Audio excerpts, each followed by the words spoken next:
Hey, so what's up everybody? It's OC. So, I'm sad to report that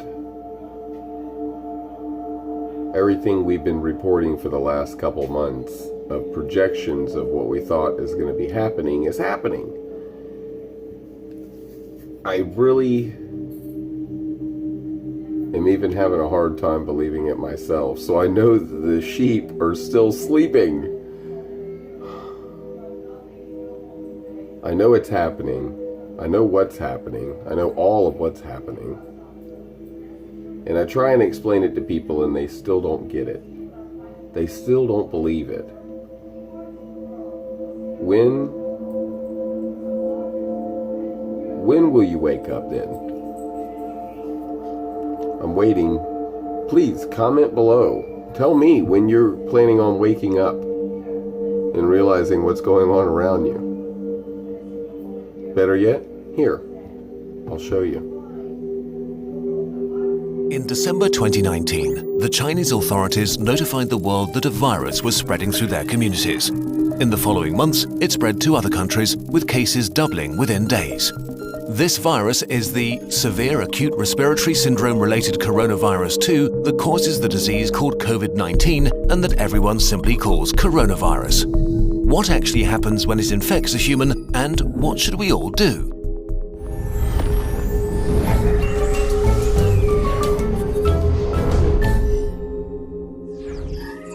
A virus is really just a hull around genetic material and a few proteins, arguably not even a living thing. It can only make more of itself by entering a living cell.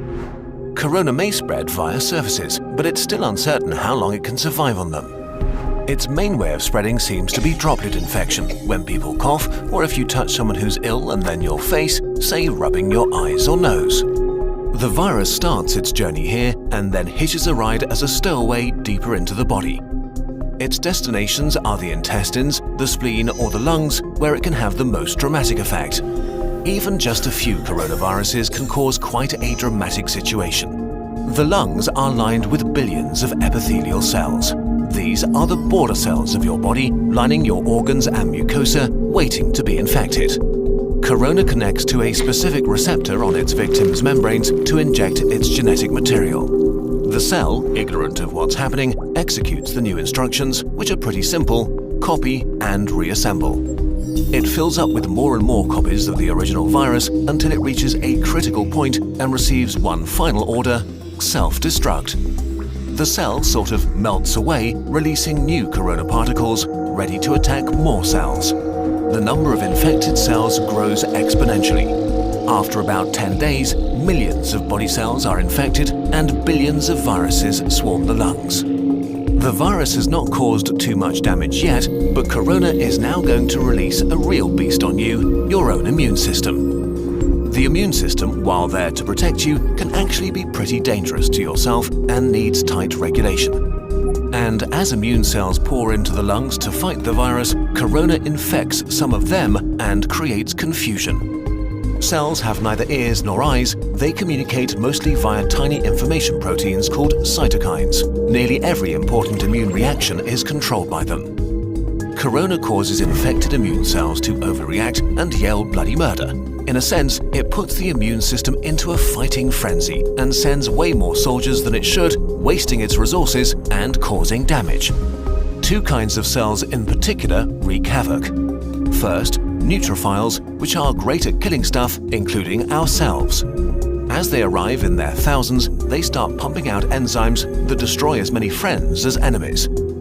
The other important type of cells that go into a frenzy are killer T cells, which usually order infected cells to commit controlled suicide. Confused as they are, they start ordering healthy cells to kill themselves too. The more and more immune cells arrive, the more damage they do, and the more healthy lung tissue they kill. This might get so bad that it can cause permanent, irreversible damage that leads to lifelong disabilities. In most cases, the immune system slowly regains control. It kills the infected cells, intercepts the viruses trying to infect new ones, and cleans up the battlefield. Recovery begins. The majority of people infected by corona will get through it with relatively mild symptoms. But many cases become severe or even critical. We don't know the percentage because not all cases have been identified, but it's safe to say that there is a lot more than with the flu. In more severe cases, millions of epithelial cells have died, and with them, the lung's protective lining is gone. That means that the alveoli, tiny air sacs via which breathing occurs, can be infected by bacteria that aren't usually a big problem. Patients get pneumonia, respiration becomes hard or even fails, and patients need ventilators to survive. The immune system has fought at full capacity for weeks and made millions of antiviral weapons. And as thousands of bacteria rapidly multiply, it is overwhelmed. They enter the blood and overrun the body. If this happens, death is very likely. The coronavirus is often compared to the flu, but actually, it's much more dangerous. While the exact death rate is hard to pin down during an ongoing pandemic, we know for sure that it's much more contagious and spreads faster than the flu. There are two futures for a pandemic like corona: fast and slow. Which future we will see depends on how we all react to it in the early days of the outbreak. A fast pandemic will be horrible and cost many lives. A slow pandemic will not be remembered by the history books. The worst-case scenario for a fast pandemic begins with a very rapid rate of infection because there are no countermeasures in place to slow it down. Why is this so bad? In a fast pandemic, many people get sick at the same time. If the numbers get too large, healthcare systems become unable to handle it. There aren't enough resources like medical staff or equipment like ventilators left to help everybody. People will die untreated. And as more healthcare workers get sick themselves, the capacity of healthcare systems falls even further. If this becomes the case, then horrible decisions will have to be made about who gets to live and who doesn't. The number of deaths rises significantly in such a scenario. To avoid this, the world, that means all of us, needs to do what it can to turn this into a slow pandemic. A pandemic is slowed down by the right responses, especially in the early phase, so that everyone who gets sick can get treatment and there's no crunch point with overwhelmed hospitals. Since we don't have a vaccine for corona, we have to socially engineer our behavior to act like a social vaccine. This simply means two things: not getting infected and not infecting others. Although it sounds trivial, the very best thing you can do is to wash your hands. Soap is actually a powerful tool. The coronavirus is encased in what is basically a layer of fat. Soap breaks that fat apart and leaves it unable to infect you. It also makes your hands slippery, and with the mechanical motions of washing, viruses are ripped away. To do it properly, wash your hands as if you've just cut up some jalapenos and want to put in your contacts next. The next thing is social distancing, which is not a nice experience, but a nice thing to do. This means no hugging, no handshakes.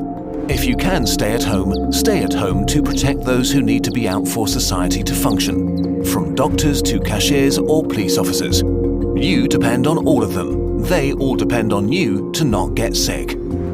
On a larger level, there are quarantines, which can mean different things, from travel restrictions or actual orders to stay at home. Quarantines are not great to experience and certainly not popular, but they buy us, and especially the researchers working on medication and vaccination, crucial time. So if you are put under quarantine, you should understand why and respect it. None of this is fun, but looking at the big picture, it is a really small price to pay. The question of how pandemics end depends on how they start. If they start fast with a steep slope, they end badly. If they start slow with a not-so-steep slope, they end okayish. And in this day and age, it really is in all of our hands, literally and figuratively. A huge thanks to the experts who helped us on short notice with this video, especially Our World in Data, the online publication for research and data on the world's largest problems and how to make progress solving them. Check out their site. It also includes a constantly updated page on the corona pandemic.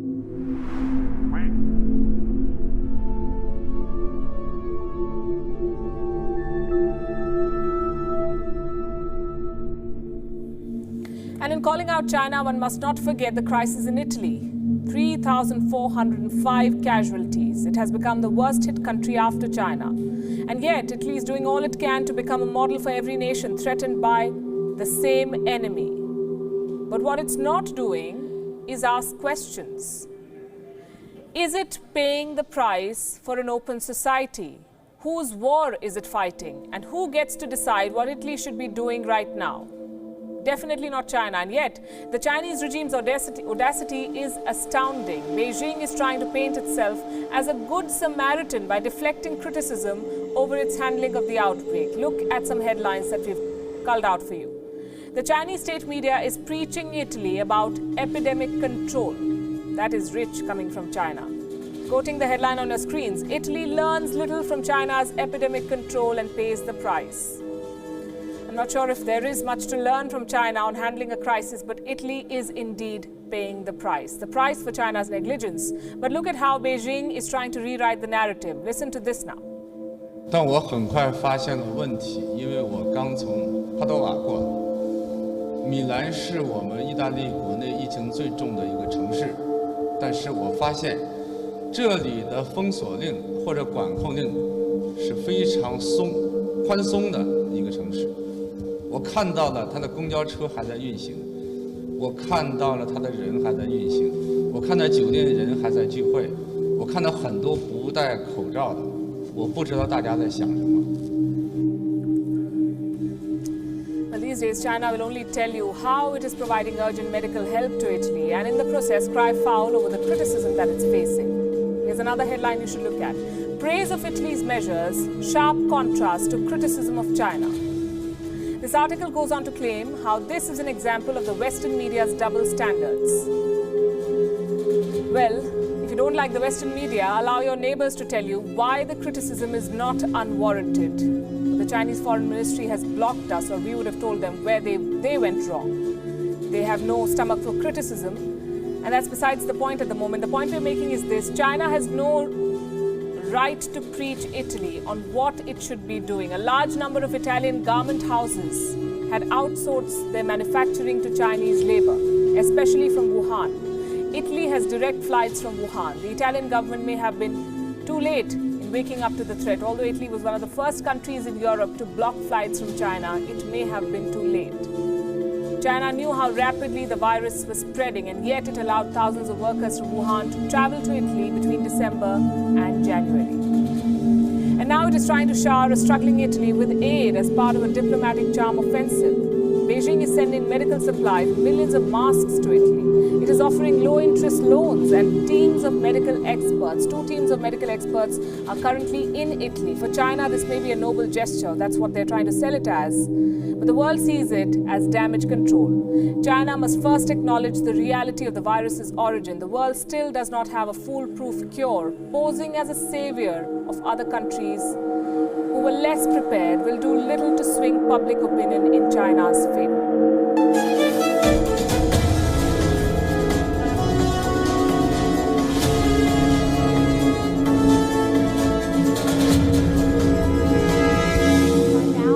Probably heard of the coronavirus that's traveling the globe. The disease it's causing, known as COVID-19, and the virus itself, known as SARS-CoV-2, know no borders, and we're still trying to grasp where it will end up next. So far, we know that the outbreak originated in Wuhan, China, but as of yet, how the outbreak began hasn't been solved. We've heard of seafood, snakes, and a whole host of conspiracy theories surrounding the virus's origin. But it seems that preliminary evidence may be pointing to an all-too-familiar source: bats. When you look at the genetic sequence of the virus, you can line it up against every other known coronavirus and say, what are its closest relatives? Well, it turns out that there are 2 viruses, one in particular that we found in China a few years ago, that's extremely close related. About 96% of the genetic sequence lines up with this new virus. That virus came from bats. So that's really why people believe it's a bat origin virus. And this isn't the first time bats have been identified as the potential source of an outbreak. In fact, studies have found that bats host a much higher proportion of zoonotic viruses than any other mammal, making them disease reservoirs. Viruses that cause Ebola, SARS, and MERS are all zoonotic, meaning they can cross from animals to humans. To better understand these zoonotic viruses, Dashuk and his team have worked to sample more than 10,000 bats in southern China, and most significantly, detected over 500 new coronaviruses in the past 10 years. Now, in order to understand how SARS-CoV-2 could potentially cross between species, researchers are looking at it on a cellular level. When we find coronaviruses in bats in China, we analyze the proteins on the surface of those viruses and say, are they able to bind to human cells? And humans have cell surface receptors that viruses need to be able to bind to get in. Some of these bat viruses don't, some of them do. So probably this novel coronavirus already had that protein that could bind. Then it needs to successfully replicate. So how exactly can bats harbor all these viruses and not be affected? The answer could be in how bats evolved to fly. Bats are the only mammal capable of flying long distances and use a tremendous amount of energy to do so. But a byproduct of these high energy demands is believed to be an increased number of free radicals in cells, which in turn can damage a bat's DNA. So to overcome these harmful effects, it seems that bats have evolved genes to dampen their immune response so they don't overreact to free radical damage caused by flight. Bats have a unique adaptation of their immune system, which allows them to harbor viruses without these viruses causing any diseases. There's a lot of influenza viruses out there, and we harbor quite a few of them. They cause us no harm, and bats do exactly the same. And it's only after a spillover to humans that some of these viruses can cause illness in us. So while bats may not get sick, when viruses make the jump to species without the same immune strength, like say a human, mortality rates can be high. Environmental threats like deforestation could add to the animal's stress levels, causing them to shed more virus through their saliva, urine, and feces, which can later infect other mammals. So in these spillover events like the current coronavirus, a lot of focus often gets driven towards which species is responsible. But really, really important is to understand that it's about the construct that we've created an environment where humans are suddenly in contact with a lot of wildlife species in close quarters. And so this creates an environment where viruses can spill over. Bats may be the host to these viruses, but we can't forget the crucial role that they play in regulating insect populations and as important pollinators, with many plants depending on them for their survival and propagation. Some of your favorite fruits like mangoes, bananas, or guava wouldn't exist if bats weren't here. And I really hope people don't start getting a more negative view of bats just because they're unlucky enough to carry some of these viruses. Remember, our relationship with wildlife is what allows those viruses to get in. So let's think about that and change our relationship with wildlife. If you want to learn more about COVID-19, check out our video here. And if there's another aspect of COVID-19 that you want to see us cover, let us know in the comments below. Make sure to subscribe to Seeker for all your viral news. Thanks for watching, and I'll see you next time.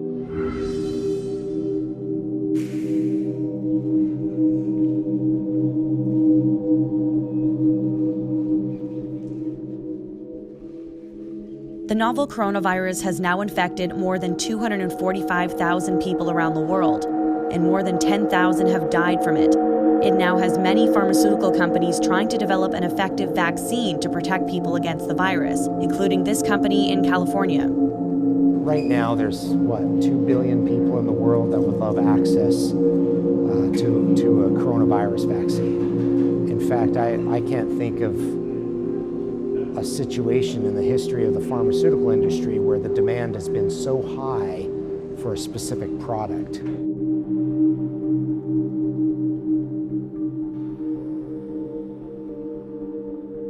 There's a mutuality and there's a recognition of our interdependence that requires of this moment that we direct a statewide order for people to stay at home. We need everyone to be safe.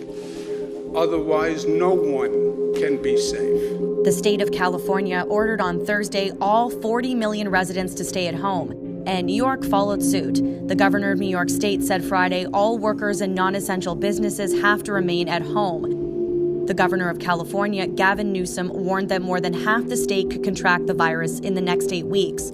More than 13,000 people in the U.S. have contracted COVID-19.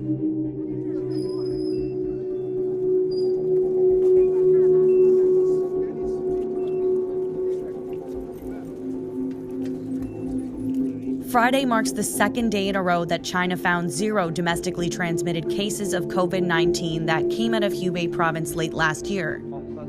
China's imported cases, however, have risen to record numbers, more than 220 in total.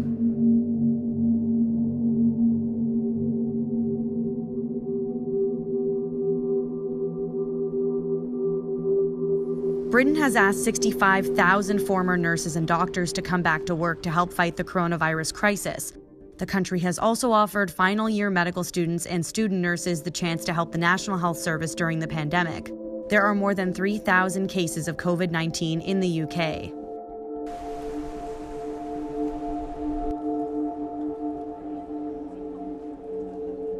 The coronavirus outbreak has not stopped Australians from hitting the beach.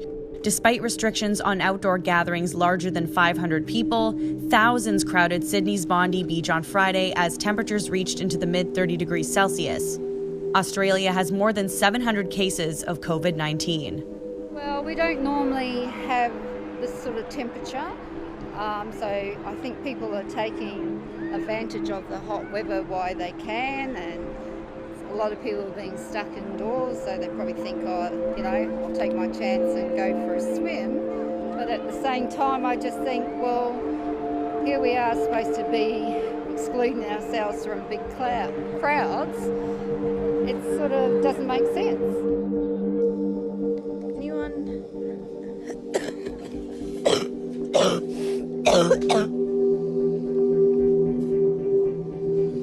If anyone is thinking, taking any chances, just take a look at me. I'm in the intensive care unit. I can't breathe without this. From her hospital bed in Uxbridge, England, Tara Langston recorded this video, and it has since gone viral. The 39-year-old was in what her sister calls normal health before she was diagnosed with COVID-19. Langston warned all viewers to be cautious about their health. Please, none of you, take any chances. I mean it. Because if it gets really bad,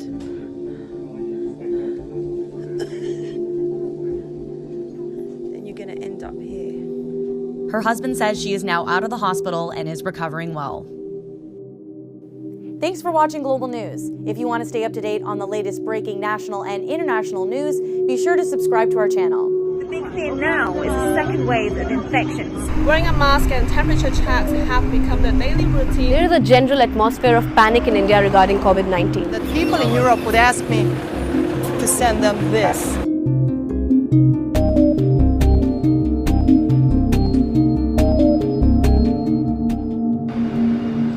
This is what streets will look like here in France for at least 2 weeks, because the country is under lockdown and the peak of the epidemic is at least a few weeks away. Seats already set up for Semana Santa, Sevilla's world-famous Easter processions. Those preparations almost seem like a thing of a past era at the moment. Nothing is normal here in Sevilla anymore. Streets are empty, shops are closed, and people start to worry about their economic future. From the beginning of the crisis, Israel has taken drastic steps to slow down the spread of COVID-19. Israelis returning from any country have to go straight into self-quarantine for 14 days. Foreigners cannot enter the country unless they have a place to quarantine. The country is under partial lockdown. Schools, malls, restaurants and cultural places are closed. The Palestinian Authority has also put in place strict measures. There is a lot of worry about a possible outbreak of the virus in the closed of Gaza Strip. Istanbul is adapting to life under coronavirus. Even the city's beloved coffee shops are now shuttered, along with bars, theatres, cinemas. The schools too have been closed for at least 2 weeks, and the city's mosques have cancelled prayers. This is a city adapting to a new life.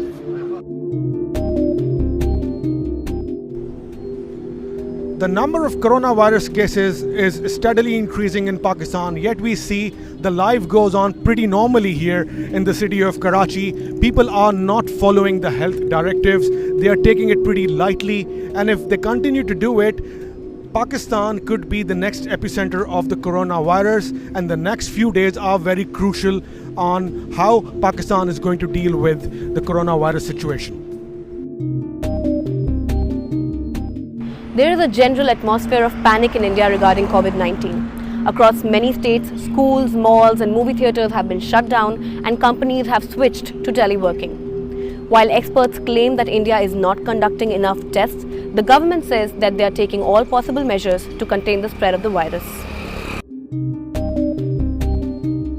Malaysia begins 14 days of restricted movement. Now, except under special circumstances, foreigners are not allowed into the country. Malaysians are not allowed to leave the country. People were hoarding food. The government asked the public, please do not do this. There's enough food to go around for everyone as long as people do not hoard food. It looks like now people are following through on this. Now, I've spoken to a number of Malaysians who tell me they are comfortable with the government's decision despite the inconveniences of these 14 days of restricted movement, but they believe that in the long run it is the best thing for their health and the best thing for the country.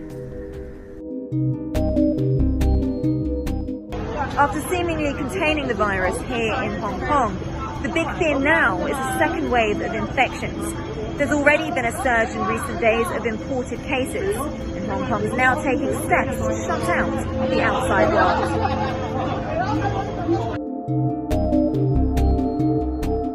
Life remains relatively calm in Taiwan. Panic is rarely seen here, but vigilance has been the common practice since the very beginning of the outbreak.